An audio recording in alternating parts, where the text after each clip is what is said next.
Here's the thing, Isaac. We have an episode coming up on Tuesday this week that is going to be February 1st, which is the stars really align there. Because in February, we always celebrate it as Found Footage February. And completely slipped my mind. So we talk nothing about found footage in that episode. So we're officially kicking it off with you, which I think is appropriate because I'm going to make a prediction. I've been doing some tarot card readings, and I know, oh boy, I know that you're a Libra, aren't you? That Isaac. God. Thank you. Does he know this? I'm sure he did. So I heard that Thomas Burke of the TBR Report bullied him into listening to our episode, which, Tom, how fucking cruel of you. But dude, Isaac. Isaac, I look, this show has several different purposes, none of which are entertainment based for our listeners. One of those is just to kind of protect me from my own personal psychosis, and just talking into a microphone can help.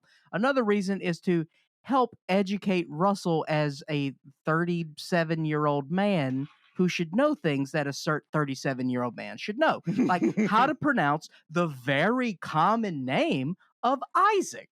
Now, funny enough, I'm used to people misspelling it, but I've had not really mispronounced. That was a new one. Dude, I chart new territory. I'm a trailblazer.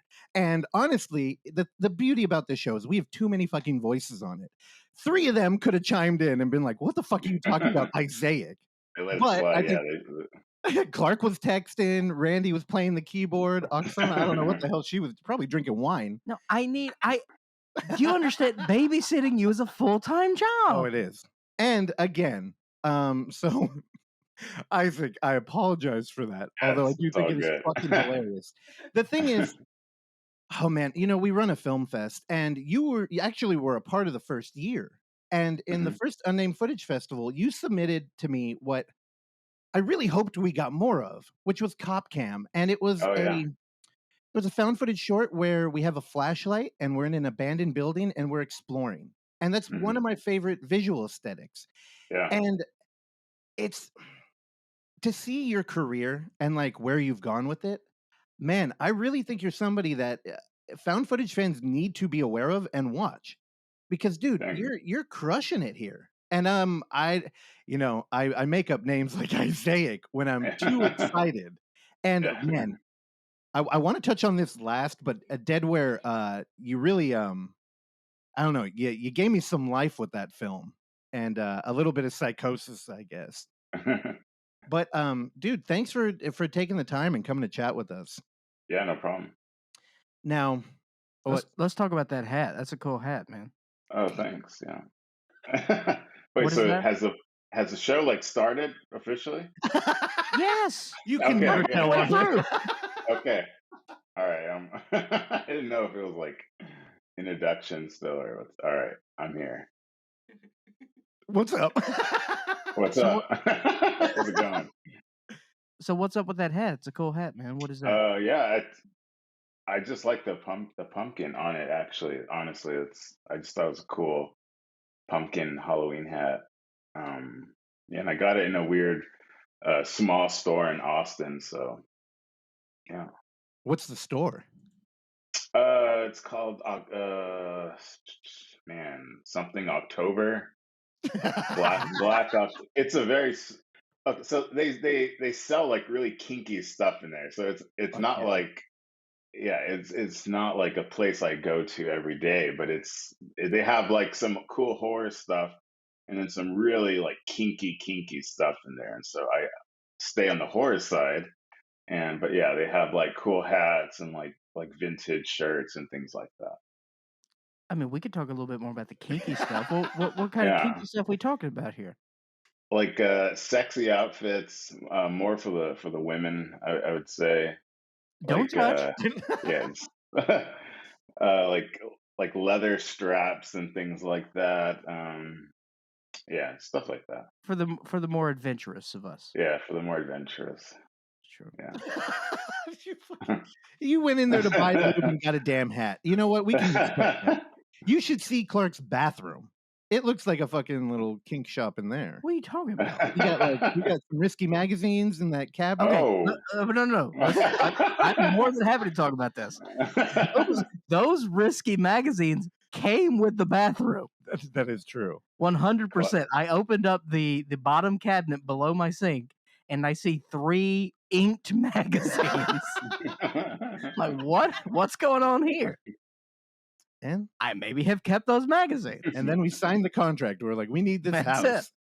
Now, nice signing bonus. All right, Isaac. So what the hell? Now, what? So let's start, man. I can't do it. My brain is all over the place, and I want to just jump all over. But I'm going to try my best to go through this film. I can't even fucking say my name. I know. Filmography. I'm here. I'm holding your hand. So, I just watched the stream, and man, it's really interesting looking at you as a filmmaker because I'm trying to unravel what the difference between a traditional like studio style filmmaker and like somebody who pursues found footage. And the stream, you have such busy camera work. And normally I think a lot of people who are like cinema and film fans think that's a bad thing. Like we look at Italian horror and they kind of like critique it, like zooms and moving shots. But now the stream is on Amazon Prime. And when I jumped into that, the feel I got was rope. I was thinking Hitchcock because we have a lot of long shots here.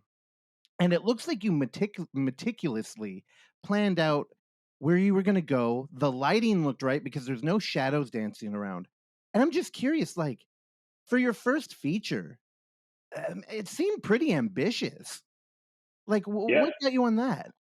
Yeah, it was maybe so yeah, it was my first feature, and we had no like script kind of going in. It was just like every day we shot, I just had a kind of list of things that would kind of happen, and the actors would kind of like rehearse lines. They would kind of improv, and actually the main inspiration for the whole movie was that there was this demo for, I think it was PlayStation. It was the Silent Hills demo. I think it was called PT. The little house where you're just kind of walking around, and like that demo, it just like struck a chord with me. And so I was like, okay, well, I want to try to do something like this demo, in a film format. And so that's, the camera was just this little like handheld kind of gimbal thing. And, it was just, I would kind of like pre-plan, I think I shot it like 5-minute chunks at a time. And so I would kind of pre-plan where I would be with the camera. The lighting was kind of spread out evenly, so I could, kind of go anywhere we wanted, and lighting wouldn't be an issue. And I mean, it was just, it was kind of like, it was very experimental, just kind of, just seeing what we could do in, 5 or 6 days with very little budget, and see what happens. When's the last time you watched that movie? I mean, it's been a while. I usually don't rewatch movies I make. It's like it's just a weird thing where even screenings, people have to, put a gun to my head to get me to go to a screening, because I just hate seeing like something. I think it's because I know like all the little mistakes I've made and that I've hid. And so when seeing it on the screen, every time like a mistake will come or something, and it's like like the audience probably doesn't even know it's there, but I know all the little flaws in it, and it's like nails on a chalkboard watching it in front of like a bunch of people. So once you wrap with final edit, you clean your hands. Yeah. I rarely watch older stuff I make, but now let me speak to you for the audience that would embrace the film like this stream. I think all of those little mistakes you're worried about are the audience that watches these films. We really embrace it. And I think part of the found footage community is just knowing that we're not in like studio commercial hands. That's one of the things I've been thinking a lot about, is like, I'm guessing a dude like you is not rich off the movies you're making. Yeah. I mean, I'm surviving. I'm surviving, but no. And, like I've been really into these live streams of racer trash lately. RIP, they ended last night. Mhm. But a big like the theme there in the culture is kind of like anti-money movies. Like they're made for enjoyment, not for capital. And Yeah. not that I'm like burn down the system or anything, but it's a different, like you're making it with heart. And Yeah. I feel a lot of that. And the reason I'm bringing up Rope and your film in the long shots is, man, when you watch the stream, you can feel like this dude wants to make an in-world camera movie. Like the camera is so present. And Oksana walked in when I was watching it and she was like, "Oh, is this POV?" And I'm like, "I don't think so." Like right when it started. And there's a shot where we move up to a radio on a mantle and you turn around and our lead actress is in the kitchen, but she's in one of those like where they have a hole in the wall for the kitchen so you could serve food. Mhm. And it at first I thought it was a mirror. And I'm like, Oh. "Oh, is it POV?" And it's like it was kind of striking when it wasn't. But that kind of like ghost of a cameraman like haunts that film. And for people looking for found footage, that movie's literally about found footage. And just to tease it a little bit, because I don't want to spend too much time here, a girl going, she's dealing with her boyfriend's suicide. And they go into his room, and he's been obsessed watching a live stream of what looks like a dead body. He's got a bunch of printouts, and he's doing the conspiracy theory thing where you print out a bunch of photos and circle things in red. And it is just, dude, the ideas are just there and they're gripping. And I think that's going to be a theme when we look through your movies. You've got a lot of Yeah. great ideas, dude. Thanks. And the whole dead body thing, there's actually like a history of that. You know, the idea with that first started, there used to be a website, maybe back in the 90s or 2000s. It was called watchmerot.com. And you would go to this website and it was a woman in a coffin, but it was really just a GIF, like just repeating over and over. And so, you know, I love that idea of this like dead body in the coffin and this camera. And so I set up this live stream on my YouTube, and I got this actor Billy, the tall guy. This is before the stream was even shot, and I did this YouTube live stream of the guy in the coffin, and like thousands of people are watching it, and people are saying, "No, it's fake. This is so stupid." But people are like, "No, dude, it's real. It's real." And so it was kind of like off that where I kind of got the idea of like doing the whole movie kind of around that. How incredible is that? Yeah, That's it one was of my fun. that's one of my favorite things with horror, and that's one of the themes I think isn't explored enough in found footage, where it's like well, like whenever you get into a culture and you really love something, you become hypercritical of it. Yeah. Mhm. And the idea that like, hey, you fucking idiots, you horror fans, you don't know what like a dead body looks like. And that Yeah, whole conversation back and forth of like, it's real, no, it's not, no, it's real. yeah, It's it like was funny. I feel like you're missing the fucking point here. Well, I know Yeah. exactly what a dead body looks like. Thank you very much. That is true. Our kid grew up working in a what, mortuary, Yeah. digging graves. What were you doing? Oh god. Indeed. I did it all, man. One man band. Also, I that also begs the question. I wonder if anyone was ever inspired by Lemon Party. What the hell's Lemon Party? Sort of the Shit. same thing, but Isaac, do you know Lemon Party? Yeah, I know. You should look it up sometime. Uh-oh, is this another horror? No, no, You don't no. know Lemon Party? No. It's Type ter- in it's ter- it's I got terrifying. I'm the one recording this right now. I can't type that in. Lemon Party is it was like a gangbang of 3 like old men sucking and fucking. Each other Yeah. or oh, okay. I mean, that's cute. And meat spin. If it's consensual, whatever. Wait, so why were you looking it up, Isaac? It was a huge thing back then. Yeah, how do you not know, dude? We're It talking was- about internet culture. It was Lemon I Party. don't know, maybe he man. was buying a hat from the website or something. Yeah, it was a lemon hat. That's right. Visit our store. Now, okay. Yeah, the stream is on Amazon. You can buy it for $5. I recommend people check it out. At least rent it for $2. Let's move quickly through here. The next feature you have came to me like kind of from my peripherals. I forget who recommended it at first, but they're like, dude, there's a found footage film that's completely recorded from a fucking doorbell camera. Yeah. And it's I was like, no way. Because that's one of the things, if you're a found footage fan, this is one of the things, every camera, the reverse camera on your car, a drone camera, everything is potentially a movie. Sure. But executing it is a completely different thing.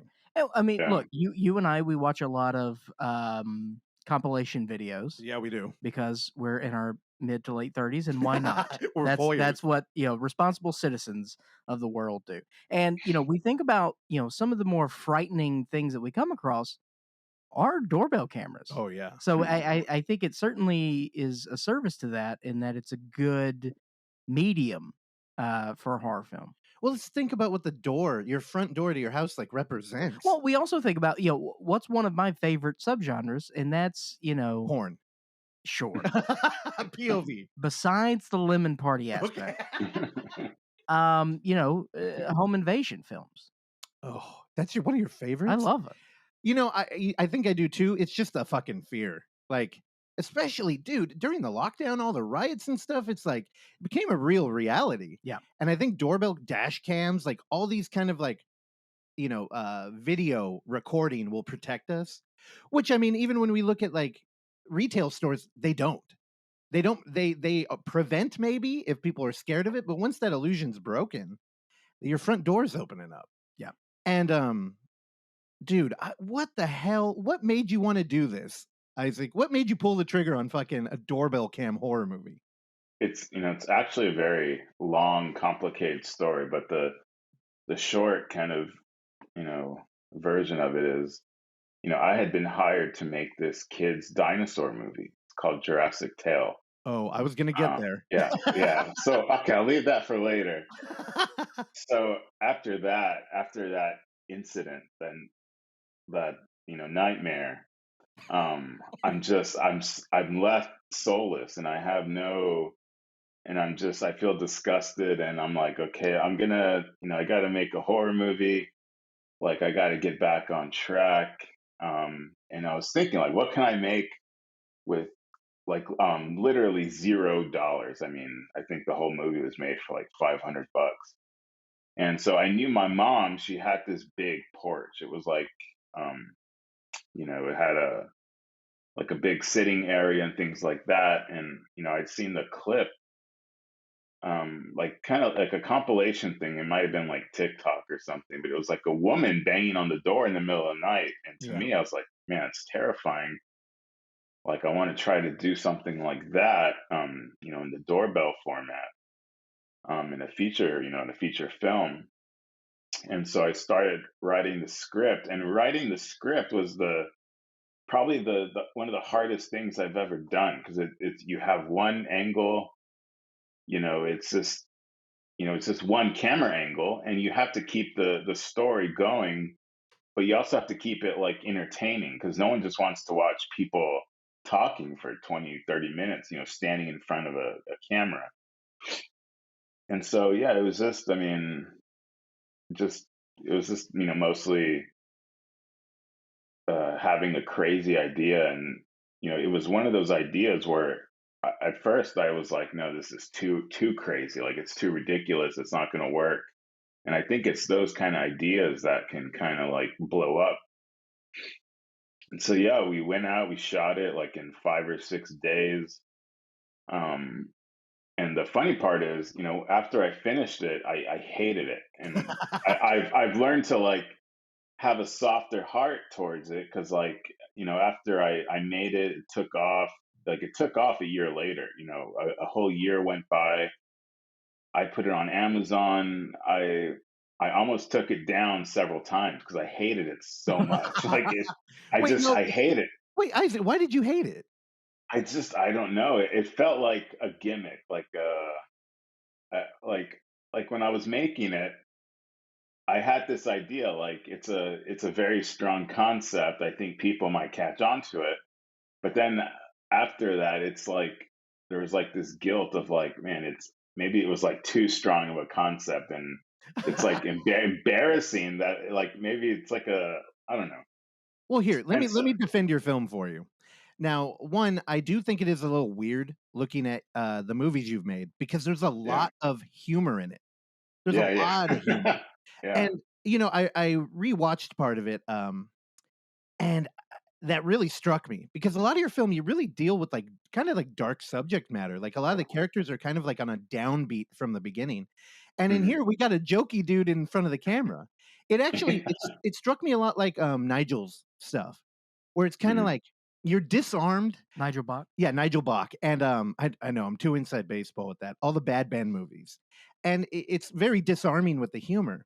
And we know we're watching a doorbell camera. So you instantly think, okay, somebody's going to be harassing them or like pranking them.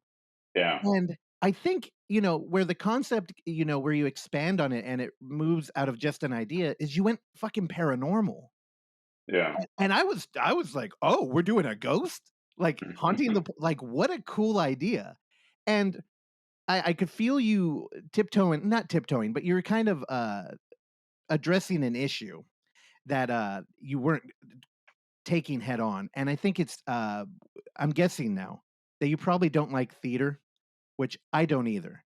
And when I watch a movie and it feels like, oh, this is like a stage play, and What do you mean you don't like theater? well, like on screen, when you watch a movie and it's done with one camera in one room and it feels like a play. Oh, Yeah, you mean like it feels contrived? Well, it feels like heavily scripted. Yeah. Everybody's kind of acting for the back of the room, but it's a movie. Well, we talk about that all the time. Is like whenever we sniff that out and found footage. Oh, yeah, dude. Honestly, yeah. If you're gonna submit to our fest, you got to have a little bit of like that raw energy and really like allow your movie to be discovered on film, because when it's heavily scripted and it feels like you're doing a studio thing shoved into the found footage world, you can sniff it out. And I never got that vibe with this movie, and it could have easily been that. It could have easily been like a theatrical, like, and not theatrical, like a stage play. I don't. Go ahead. And people don't know this, but when I finished editing the movie, it was only 52 minutes long, and I was like, "Oh crap, this is like way too short. I gotta I gotta at least get to like an hour, 10 minutes." And so I went and shot. There's like 20 minutes extra of an ending that we shot, and I edited it, and I was like, "Oh my god, this is like terrible. Like it's gonna ruin the film. I have to just keep it as is and like whatever. Like at least the story is there and it's like kind of untouched." And this man, but this ending, it probably would have killed the movie if I left it in. All right, do you want to tell him or should I? You start, I'll finish. All right. Thank you for not adding 20 minutes. Yeah. one of the saving graces of running this film fest, which we end up juggling a lot at the end of the day, is that the movies are very brisk. And when we're trying to get people into a theater to explore kind of like an avant-garde experimental format, it's very easy when we're like, yeah, the movie shot on a doorbell cam. Yeah, there's no budget. And they're like, okay. And I'm like, and it's 52 minutes long. People are like, oh, I'm in. Like, yeah, fuck yeah, I'll do it. Yeah. Studios, on the other hand. So dude. That's the thing we're talking about. So, I think that's certainly exactly what you said. One of the main reasons why we, have fallen in love with the found footage thing is because we had that bit of a Wild West attitude with it, where we're not beholden to hit a certain runtime. But anytime that we do have studio involvement, then we get into that scenario of like that 90 minutes, right? And then but what we've noticed is that even outside of found footage, just independent film in general, we're having a lot of films under 90 minutes. Mm-hmm. A lot of feature films are just over an hour, just under an hour. And I think that's an interesting thing. And I think that may be because if we look at theatrical releases now, it's really hard to find a theatrical release under 90 minutes. I know. Yeah. Because I think, and especially I think that may have been perpetuated by, the Marvel universe, because I think now, all Marvel films are well over 2 hours. Yeah. Right. If you find a Marvel film under 2 hours, that's rare because people wanted to treat it as like it's a full night out. It's a night at the theater and you're spending over 3 hours here in this thing. So we're going to we're going to package everything together. And I think that, we don't always want that. Yeah. Like, why did you feel pressure to add another like 20 minutes? So, I mean, the main reason is film distribution. Back then, you know, a lot of the film distribution like companies, they wouldn't even look at your film if it was like under an hour, 20 minutes. Now, you know, nowadays they've opened up and they've realized that doesn't really matter. But back then it was like they wouldn't even take a look if it was like under, you know, an hour, 15, 20 minutes. Man, if I had a mind for business and some capital, I would love to distribute found footage Yeah. films. I mean, God, one time we went to a horror convention and we were pre-gaming, and I never do this, but I showed up pretty drunk, and I got into several conversations with boutique companies talking about found footage, and they're just like, "Hey, I hear you, but like, is there an audience out there? If I put out this movie, would anybody buy it?" And I'm just like, clearly you don't. The internet is a thing, Yeah. Yeah. and Yeah. and it's like, dude, and it's And that getting hot. conversation was with Jeff Bezos. Yeah. Yeah, I mean, and honestly, this is just for the audience. Don't put this out there, but I got into it with fucking Scream Factory. That was the first one. They had just put out the record box set. And I said, "Hey, beautiful. What's next?" And they're like, "I don't know. What could we market?" And I'm like, "What are you talking about?" And you know, we're playing ball with Amazon Prime, and people, I mean, right? You found an audience. Didn't Unknown Visitor, that did well on Amazon? Yeah, I did. Yeah, and it's actually, you know, even though I hated the movie, it was Unknown Visitor that allowed me to see like, hey, there's people out there who will actually rent and buy this movie. And, you know, it funded Last Radio Call and it's funded, you know, the next movie that I just finished up. So yeah, there's a huge market out there. And I mean, there's still lots of potential for found footage. Okay. Well, do you want to do anything else with Unknown? Because I got to ask him about Jurassic Tale. If you looked at his IMDb page, like I was coming in here and I'm like, I better make sure that I can really package Isaac as like a found footage director. Yeah. And then Yeah. there's this one little blip on there, and I'm like, all right, last thing before we get into that.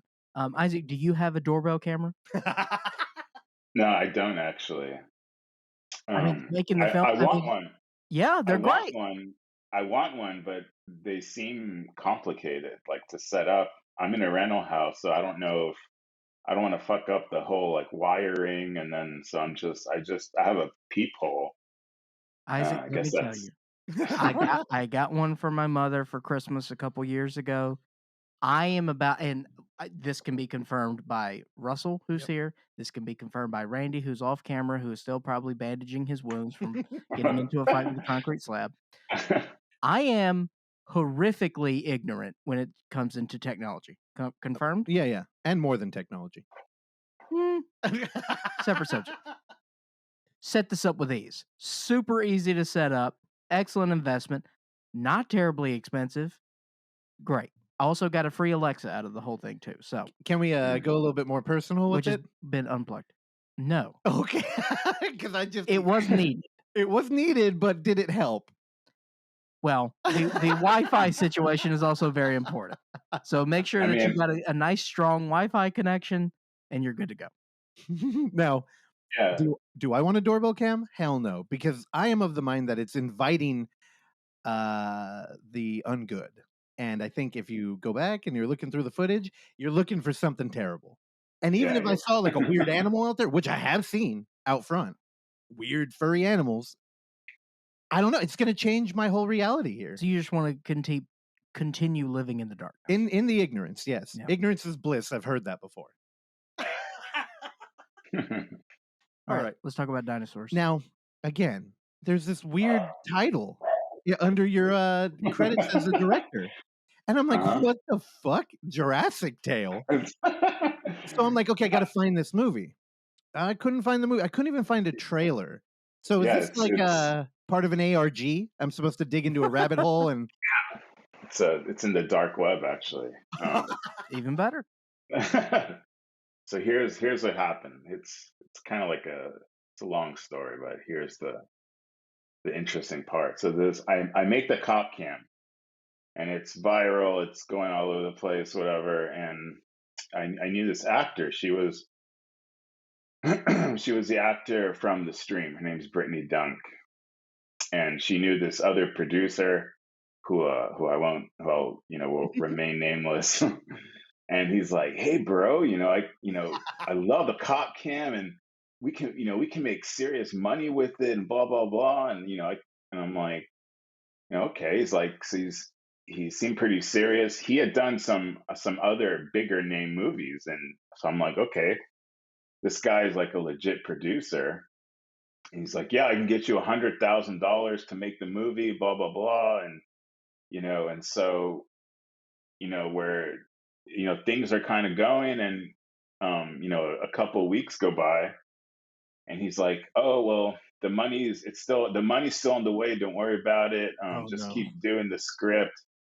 And then a few more months go, and he's like, no bro, I promise the money's coming, just this guy's just moving some stuff around. And back, and this is like maybe 5 or 6 or maybe 5 years ago. And I'm trying to advance my film career. I'm trying to go above the no budget stuff. And so I'm like, I've committed already. This is so months go by and still nothing. So probably around 6 or 7 months, he's like, well bro, I got some bad news, I don't think that movie's gonna happen. I'm like, no shit.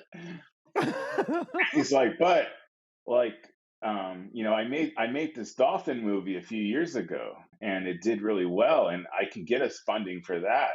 We should just do a family dolphin movie. And I'm like, and he's like, yeah, it'll be in the Bahamas. He's like, do you want to go to the Bahamas? And I'm like, well, who doesn't want to go to the Bahamas to play around with dolphins? And so that was a plan. We're making this dolphin movie that got switched around somehow into this family dinosaur movie, and I wrote the script and everything.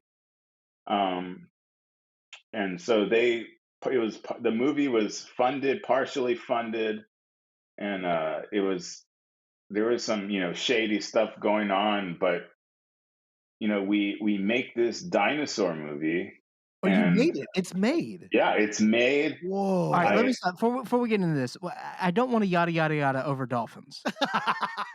So what sort of happened with the dolphin thing? Because I know a little bit about dolphins, and the main thing I know about dolphins is that they're pretty, for lack of a better term, rapey. So I mean, Yes. was there an issue of like working with the dolphins? So I'd written a dolphin script. It was oh my god, it was this family funny dolphin movie. And then one of the investors who had invested in the other dolphin movie, I guess the other dolphin movie hadn't made money yet, so he didn't want to invest in another dolphin movie. And I'm like, why is there so many dolphin movies going on? Like, how many dolphin movies like have you made? And so yeah, it's Morgan Freeman needs work. yeah, so I guess in the Bahamas there's like there's not a lot of rules. You can go there and basically do whatever you want. Like you can film you can go to the airport and film on the runway. No one's gonna say shit because it's just no one cares. All And right, but good to there's know.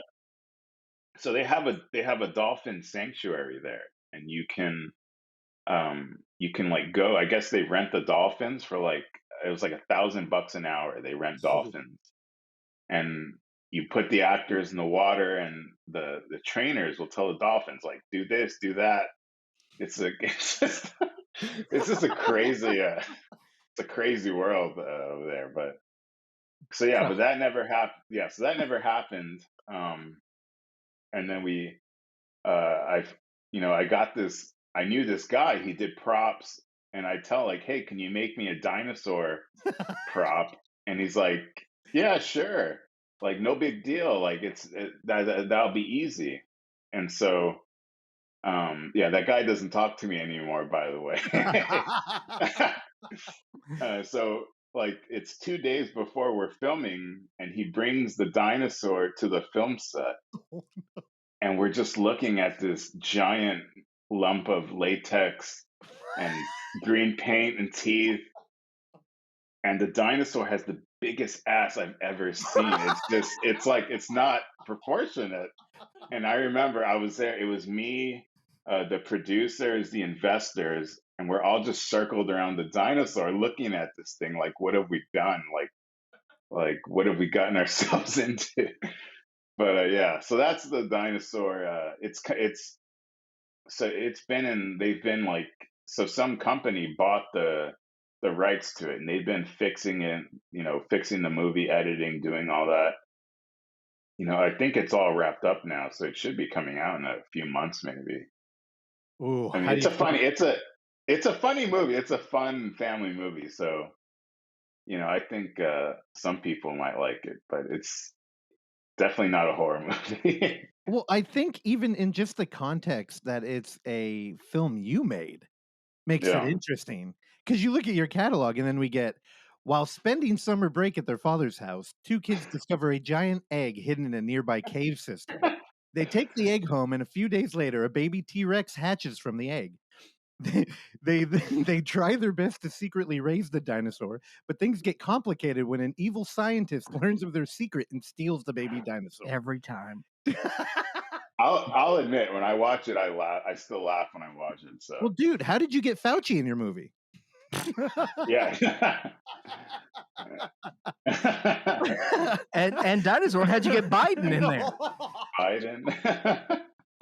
Dude, this is such a trip. And again, in classic Isaac style, we got an hour 22 runtime. Again, Yeah. The low commitment distributor. here. Yeah. Isaac, is this a new direction for you? I mean, No, that was that was like a life altering moment making that dinosaur movie. Cause you spend so much time thinking like, oh, I wish I could make a movie for a, bigger company, bigger budget. And then you make it and you realize like I could have just went off my own and made something smaller and had freedom to do whatever I wanted and things like that. So yeah. What a fucking incredible story. Right? I Yeah, love the damn dolphin escorts was really my favorite part. $1,000, that's like Vegas rates, right? I actually plan to write a book about the whole experience someday because there's so many things I can't even like add to it. Like, now, would you run it's into just any insane. legal trouble there? The Bahamas? Yeah, like, well, I mean, because when you're working with like a producer, were any contracts ever signed or anything? Oh my God, there was like some contracts were, and that was the biggest problem, with the distribution was getting all the contracts together, and I don't know, it's just a mess. I mean, isn't that what you get into film for? Yeah, For the bureaucratic party. yeah. Well, you rebounded, and Yeah. is this when you started making one of my favorite movies ever, Deadware? So I made Jurassic Tale. I made Jurassic Tale, and then I did Unknown Visitor. Oh my And then God, wait a after, minute, hold on. The movie's called Jurassic Tale, and you got a dinosaur with a huge ass? yeah. How did that not? I don't know how that got past. Dude, you gotta get that in that Austin store, the October one. Put it up on the wall. I think it's called Black October, maybe. Black October. I don't know. Yeah, that We're might gonna be the send him name. the podcast. Oh, sounds like a good dolphin movie. I know. Yeah. Black Dolphin Tail. That's next. Dolphin Tail. So coming off of the big butt dinosaur and coming into a 90s aesthetic screenlife film centered around what I like to call an ARG. How did you pivot into this? This seems so ambitious too. Yeah, and so I did Last Radio Call, and that was kind of a long and tedious film. There's a lot of locations, a lot of characters, things like that. Okay, so Last And Radio so, was filmed before. yeah, Okay, we well, did Last Radio. so how Go did ahead. you? So Last Radio Call is a sequel to the film that we showed at our first year of the festival, Cop Camp. Now, and just so you know, it looked beautiful in the theater, and a film like Cop Cam, like I mentioned earlier, we're exploring like an abandoned building with a flashlight, and we're doing kind of like a first person shooter thing because you get the gun on camera, and I Yeah. really think this kind of film speaks to a younger audience, and Yeah. it really lives well online. I'll tell you, it was fucking cool watching it in the theater. Have you ever been Yeah. able Yeah. to? Yeah. Yeah, I've seen it a couple of times in the theater. Man, it's so Yeah. rad. Also, I believe we paired that with hashtag screamers as like Mhm. as like a very true horror kind of like fun block. That thing Mhm. was, have you seen hashtag screamers? I've heard of it. Yeah, I haven't seen it, but I've heard of it. Shout out to Tom Malloy. God, when did we talk to him? Episode 20? 5 years ago. Yeah. Holy fuck. Wow. Anyway, a fantastic film. And then you take that short that you made a couple years prior and you turn it into a feature. What brought you back to Cop Cam? The cop cam is just something I had always been wanting to do make into a feature, only because it had such a big reception, and the original idea was to make it like a full body cam type of movie. But then, like after Unknown Visitor, I didn't want to be stuck with that single kind of view the whole movie, and I thought people might get sick of it after a while. And so that's when I kind of decided, I would make kind of a documentary type film, around the body cam footage. And so there would still be these moments of the body cam, but a more traditional way of filming around it and stuff like that. So here, Cop Cam came out in 2016. I'm curious, did you I'm guessing you have. Have you seen the Fear footage? Yeah, I've seen the first one. Yeah, All right, were you watching that and like motherfucker? a little bit. I mean, so I saw the trailer, and I mean, it was a little different from the cop cam. I mean, it was still the cop in the first person view, whatever. But um, yeah, I mean, I didn't really think, that I can never make it again or something. I was worried maybe the guy who made the Fear footage would say, like when I did last radio call, I was worried he might think, oh, well, he copied me or something like that. But Yeah. I don't think anyone really cares at the end of the day. No, I mean, I don't really we've had Ricky Umberger on here, what, care. 2, 3 times? Two. He's the chillest fucking dude. And if there's Yeah. one thing about everybody making these found footage movies with like heart, uh you guys are all fucking cool. So honestly, I think you should watch Fear Footage 2 and 3 because he's another Yeah. dude like you that has interesting ideas, and it's again another budget filmmaker who Mhm. Shot and edited the whole thing on his iPad. on his iPad. Oh wow. It's Yeah. crazy. So honestly, I was curious because you get some traction with your short, and then there's a feature that kind of uses that as the wraparound for an anthology. I know I Mhm. would be sitting there going, "Motherfucker, did you see my shit and kind of run with it?" And I don't think Ricky did, but also I think y'all are just like kindred souls. So Yeah. yeah, when you see Yeah, that I mean, stuff, I knew it was kind of a lower budget horror film, and so I didn't really think anything of it. Now, if some big Hollywood, Blumhouse were to come out with, the cop footage or whatever, and it was this big $1 million thing, then I'd be like, you motherfucker.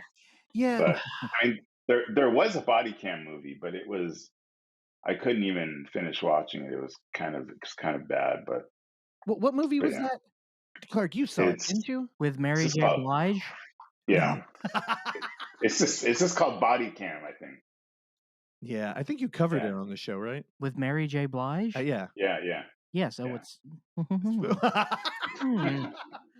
Anyway, I was just Nice. curious about that. So you come back to the short and you turn it into a feature. Hmm. I got a question for you because you got the whole short in your feature. Was that Yeah, something you had always planned on doing? yeah. I mean, I thought it would just be a good callback and also a good way to add, 3 minutes to the movie. Right. Now, the only Yeah. reason I asked that It's question, economical. well, because you live on you're kind of a filmmaker whose your platform isn't, like 100 theaters across America, it's the internet. Hmm. And I Yeah. think I've been thinking a lot about it with the film fest, and it's like, well, what makes a found footage fan? And I think there's an unarticulated love of just film in general, like being a voyeur, like an audience member. But also, found footage films give you this rare position as an audience member where you have a lot of agency, especially when you're watching something online. And including the short makes sense narratively, and nobody's left out. But also, not including it seems like you're doing the conspiracy theory again, where it's kind of like, hey, here's a little bit of dots and you can connect them if you want. And I think that's rewarding for an internet crowd, but I think it ultimately would have hurt the movie to leave it out. So I'm like, how much do you think about that? I don't think anyone would have ever watched Last Radio Call. If it wasn't in there, I don't think anyone would have watched it and said, oh my God, it's connected to that short film. Because like there's just so many, but there's, end to watch, and there's just so many body cam things now. I don't think anyone would have really connected all the dots if it wasn't in there. I don't know, man. Some of these people out there, maybe you can't get shit by them.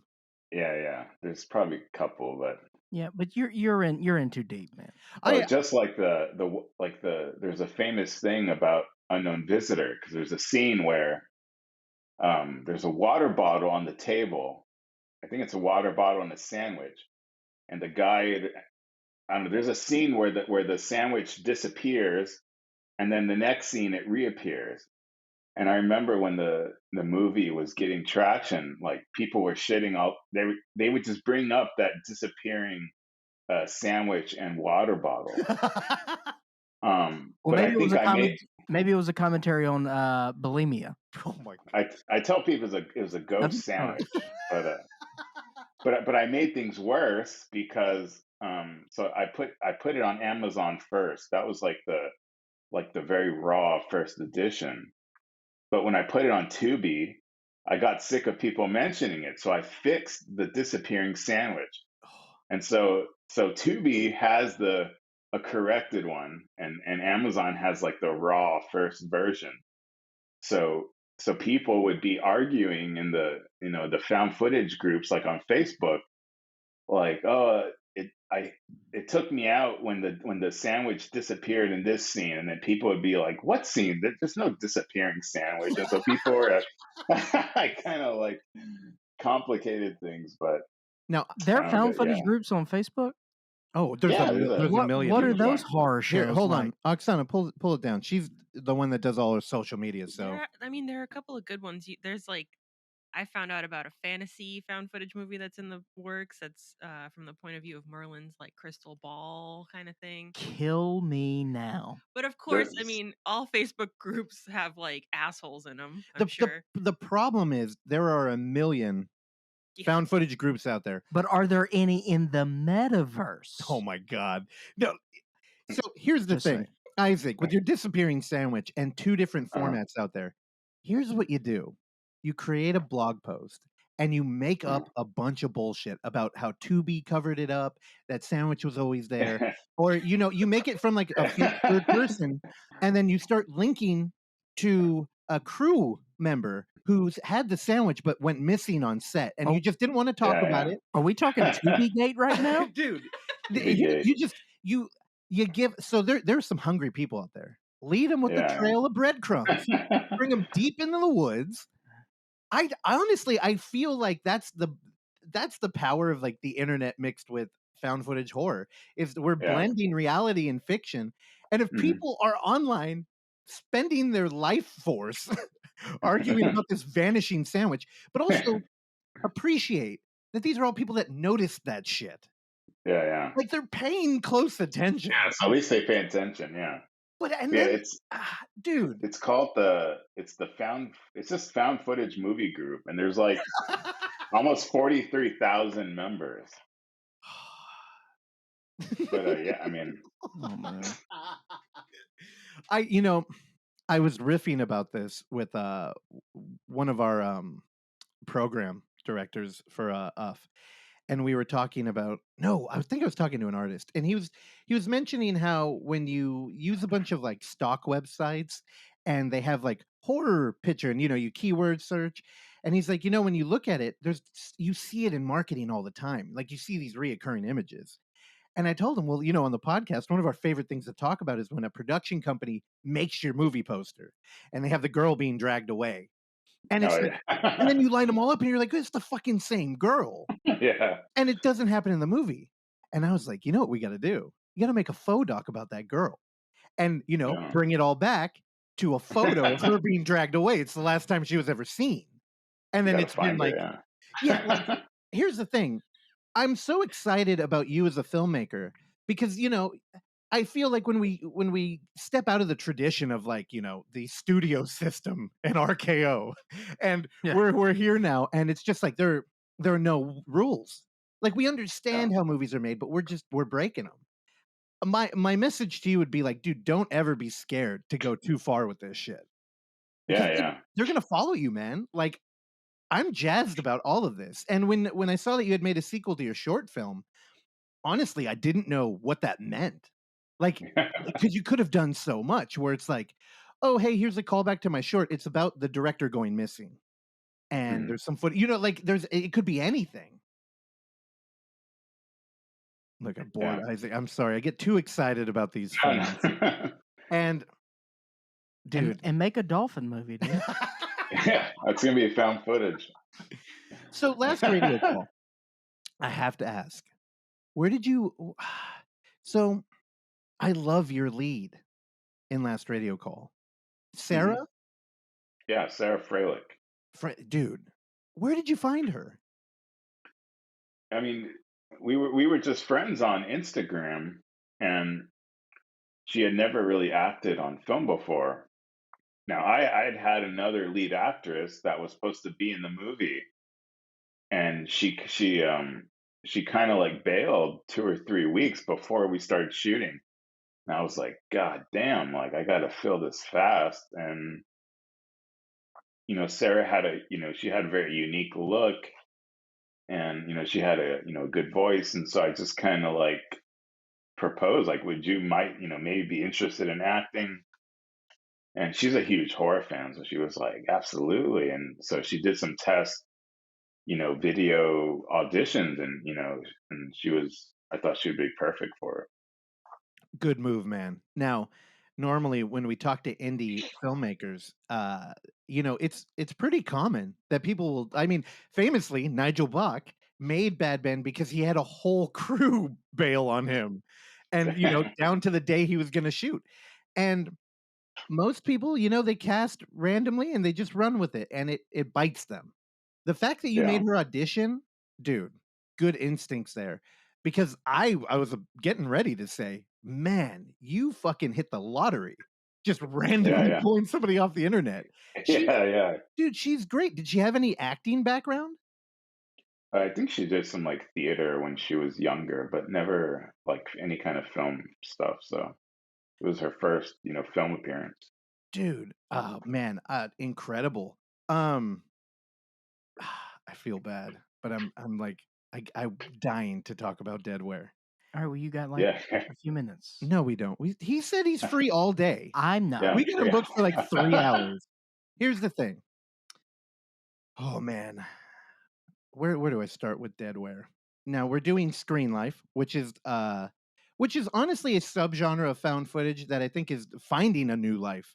There's a lot more films coming out with this kind of, and for people who don't know, I don't know why you're listening to this podcast if you don't know, screenlife usually takes the form of like a computer monitor, kind of like Unfriended, where our screen is a fixed monitor, maybe it's a phone, but it's the kind of electronic device that we interact with more than we should nowadays. Yet Isaac decided to make Deadware back in the 90s, and I believe you're using real software there that I didn't even know existed. What was it called? Like Microsoft Net Meeting? Yeah, it was based on I did some research, and I come across this old software. It was called Microsoft Net Meeting, and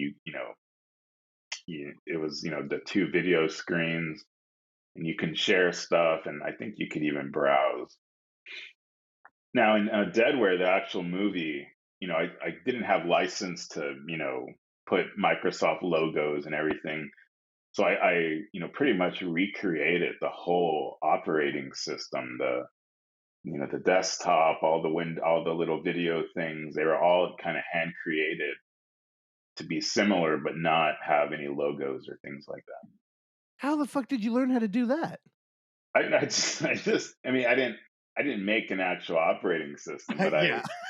I like just designed, when I was editing the movie, I did the whole movie as, the desktop, and then every little screen was just a layer on top, and then, the browser would pop up and that was like another layer on top, and it was kind of a nightmare to edit, because when you looked at the timeline, you would see, one timeline, but then you would click, you can, it's called a nest. So you click on the main edit, and there's like just layers upon layers, and it's like an Inception thing where there's layers inside the layers, and it was it was crazy to edit, and I'm glad I learned a lot of lessons about what to do and not to do in the future, but yeah, it was a learning experience for sure. Well, for such a complicated execution, none of that comes through in the movie. It feels Yeah, I'm completely glad. natural. Now, I did mention earlier that Thomas had bullied you into listening to my review of it, and Yeah. I had one critique, and I'm like, I'm really splitting hairs at this point, but it was the mouse movement. And Yeah. dude, I agreed with you right when I heard that, but for some reason, like animating a mouse for some reason is very hard. And then, because yeah, it's I don't know, it's you the way it you animate it on the editing software. It was either too fast, like too rapid, or too slow, where it would just like float. So I just tried to find like a balance and just went with it. yeah, it feels very it does feel robotic, but like Hmm. everything else in that movie is so natural that it's just like who gives a fuck. And Yeah. again, the reason I'm so in love with your film is we have two characters who are, they're both going through their own issues and they're meeting online. And we're exploring something that we're doing right now, even though the film takes place in the 90s, which is, Hmm. people they feel isolated and you need each other, and the internet doesn't really do that for you. And Yeah. you create this layer of like very detailed deep characters, and then they go on a journey together, kind of looking for information about a mutual friend, except instead of like exploring social media or looking at blog posts, they end up playing a game. And the game acts as kind of like an ARG. Like we have a mixture of fiction and entertainment in the game world, but we also have nonfiction knowledge. Like it's kind of like Myst, except it actually looks fun. Hmm. And the problem with like ARGs, and we've been exploring this a lot last year, is that they're really a solo adventure. And it's kind of like a personal thing that you do, and it's complicated, and I don't know, you can't really share it with people. Yet you figured out a way to have two people work through a complicated online mystery, and they're bouncing it back and forth, and it's like it really works as a fucking film, and I don't think I've ever seen that before. Yeah, I mean, it's there was definitely inspiration from like Myst and things like that. I remember playing them, when I was younger, and I just remember like not even really playing it, but just clicking around and saying, "What the hell am I doing?" Like there's and so it's funny though because it was recently re-released on Xbox. They upgraded the graphics, and I was like, "Oh, this is awesome!" I'm an adult, I'm smarter now. I can play it and understand it, and I had no clue what the hell I was doing. I was just, it makes no sense. I don't know who is playing these games and actually understanding them because they're so complicated, and you really have to like go through every little detail in the game and like read every little note and figure out, oh, I have to go to this building and turn this dial to exactly 3:15. I mean, It's crazy. You know, But yeah, I just wanted that kind of two people playing through a horror version of, Mist or something like that. dude, you nailed it. Also, I completely agree with you. I remember when we had missed early on and I was playing like computer games back in like the Stone Age, and Myst was just such a huge box with like a lot of material. And it's like, oh, finally, we're gonna get like a big game here. And then you play and Yeah. you're like, this is not a video game. I don't know what Yeah. the fuck it is, but it didn't feel I definitely wasn't having fun. And I have the exact same sentiment when you said it's on Xbox. I'm like, holy shit, I'm an adult now. I'm way cooler. And I'm like, and I'm worried I'm gonna have the exact same experience as you. But now, Yeah, it's no, I'm a complete and utter nerd and dork, and I talk a lot about like, oh god, like tabletop games like D&D, and also RPGs on consoles. And there's this thing that happens that I think is very terrible for that community, where you get a game like Morrowind or like Elder Scrolls, and they're sandbox. I know I'm in the weeds right now, but they're very open and like I mentioned earlier with found footage fans, you have a lot of agency. You can decide what this game is going to be like depending on where you go. yeah. And the problem with freedom is it's complicated and it can be boring because if somebody's not guiding you, you start to feel kind of alone and you're like, well, what am I Mhm. doing in this fucking game? Yeah. So naturally, games start to turn into more and more like of a rail system where you're like on a track and everything is easy because freedom can be fucking complicated. And I think Myst is like, there's an alternate reality where Myst took off and there's a whole line of games like that. But in Yeah. our reality, we went the other direction, and Yeah. we narrow our perspective so we can all kind of be on the same page. And you know, I'm so glad that we get to celebrate a filmmaker like you, because dude, the ideas you have, it really does open up what film can be. And Mhm. man, you really you captured the 90s with this movie. And you did something I fucking hate with uh you changed my perspective. Did you ever see the movie Searching? Yeah. Yeah.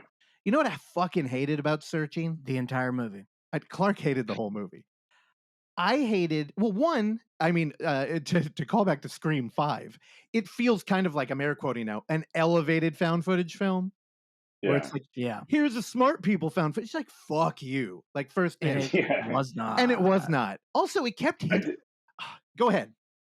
I hated the ending. The ending, Yeah. the news lady or whatever. It just felt so fake. Like it was very badly wrapped up the way they. Keep going. I don't know. Well, It also, just. found footage. There's always like being a voyeur. The fear is that we're always going to go too far and we're going to end up in a lemon party, right? Like Yeah. maybe I don't want to see this at the end of the day. But with Yeah. Yes, you do. searching they kept teasing you with storylines that were like taboo, like incest. And you're like, Yeah. Yeah. whoa, Yeah. we're going there. And then no, we never do. No, just kidding. It's like, oh, you think they were going to fuck a dolphin? Nope. That was Yeah. a tease. Shame. And here's the thing. That wasn't even what I wanted to complain about right now. What I wanted to complain about was the kind of like what I was comparing Myst to, where it's like we move towards this kind of like hand holding system. And in Mhm. Searching, they kept doing zooms on shit. Like the fun about Unfriended was we get to decide what we look at. And Yeah. none of the brands are faked. Everything's on there. We can look at her playlist or we can look down at her notification. You can pay attention to what she writes and deletes, or you can look at the video up in the corner. Like we have a lot of agency there. And Mhm. in Searching, it's like, hey, we know this is kind of complicated and a lot of information. So here, let's just zoom in down here where you should be looking. And Yeah. you do that a little bit in your film. But when I Mhm. rewatched it, I realized it's mostly for emotional narrative. And I'm just Yeah. curious, is this something you think about when you're making like a screen life movie? Well, for me, there's like, there was a couple times where the zoom in was kind of like a look here.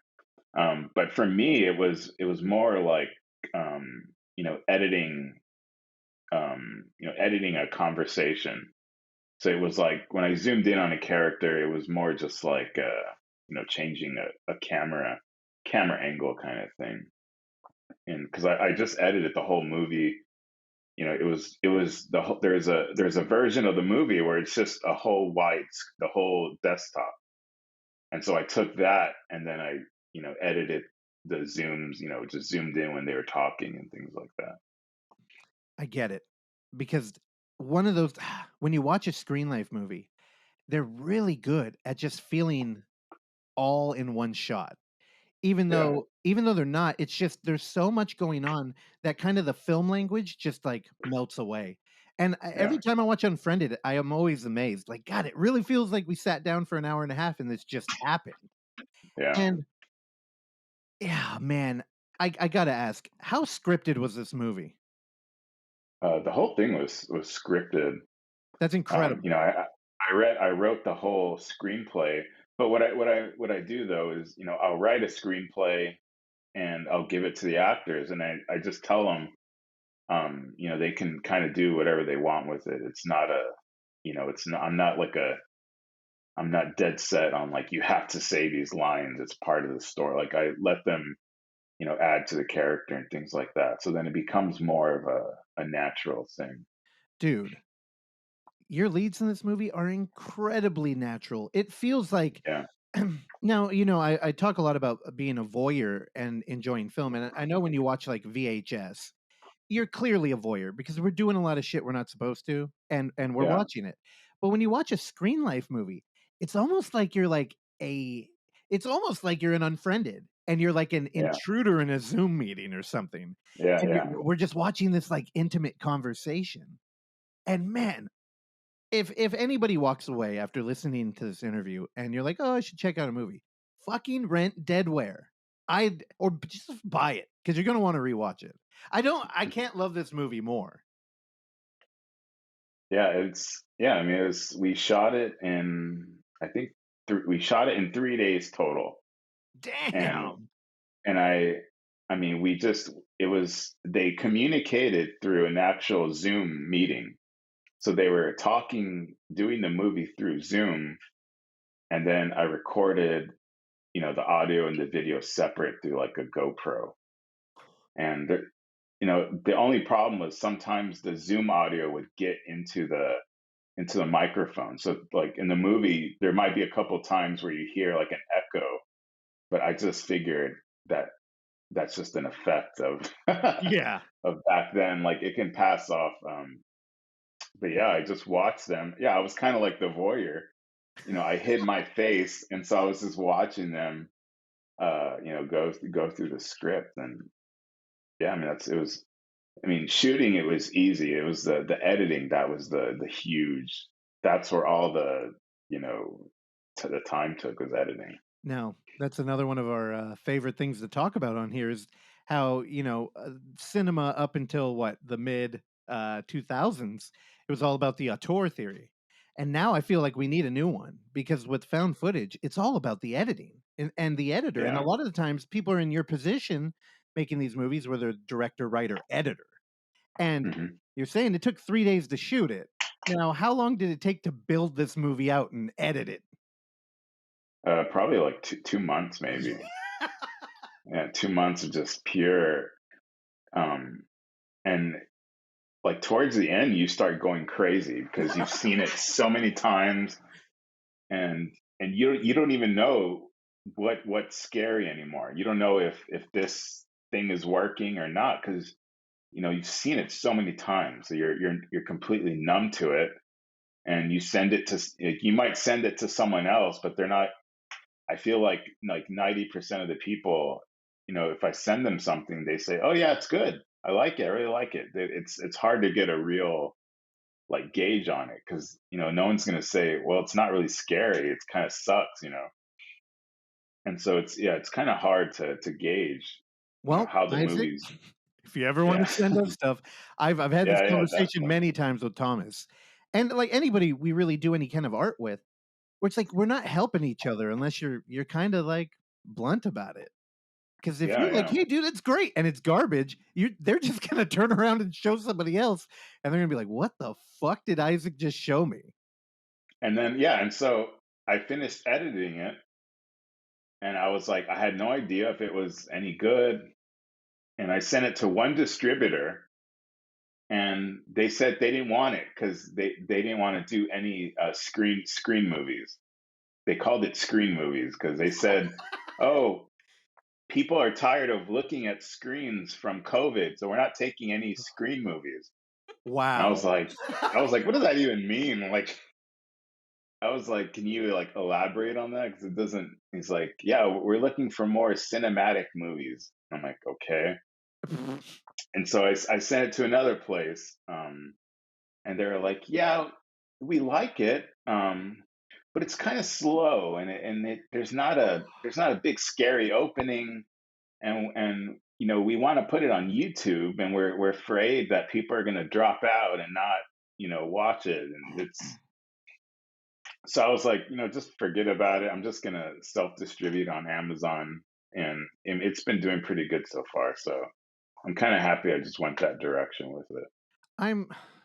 I'm glad that you still own it. Because clearly Yeah, these people don't know what the fuck they're talking about. People are tired of yeah, looking at screens. They want dolphins. yeah. Yeah, you should have sold them on a dolphin movie. God Yeah, damn yeah. it. How out of touch are fucking people? No, Isaac, I want to tell you, because I don't know how often you get to hear from this is me as a fan. Mm. We had a guest over. She flew in, and we sat down, and we were like, let's watch this movie. I think Thomas had just sent it to me for the TBR report. And I was like, all right, let's go in there. And I'm like, I'm just gonna buy it. Fuck it. I just buy everything he tells me to rent. And we got into it. And I am kind of a stickler when we watch films. I hate it when people are talking all the time. I mean, there are certain environments and films that are kind of meant to be like party movies, not Yeah. fucking found footage. The whole reason we started this whole Overlook thing was just so I could bully my friends into getting into a room. I could play these movies on surround sound, project them, and then be like, now be quiet and just watch it, and we can talk about it after. And Yeah. when we watched this one, I forget, somebody went to the bathroom. I can't remember. So we paused it. I hate doing that. But when we paused it, we were just getting in the third act. And I remember sitting there and just talking about what we thought was going to happen. Now, I never do that. I fucking hate it when people try to predict movies, but we genuinely didn't know. We're just like, dude, is blank going to pop up? Is there going to be a twist? And we completely guessed wrong. And I mean, right? I'm not making this shit up. Dude, I had such a blast with this film. Awesome. So as a fan, dude, I really hope you don't venture out of found footage anytime soon. I do see, No. I do see you have one film you're working on, but it looks like you brought Sarah back for it, so I'm hoping it's in-world camera. Yeah, so that's it's called A Town Full of Ghosts. And she's kind of like a smaller role in this one, but it's a found footage film. Thank you. It's about a couple, and they move in. They're doing this like YouTube channel kind of thing, and they sell everything to buy this ghost town in the middle of nowhere, and they're trying to like revive it and things like that. And of course, things don't go as planned, and there's some pretty bad history there. Are you shooting this one in Texas?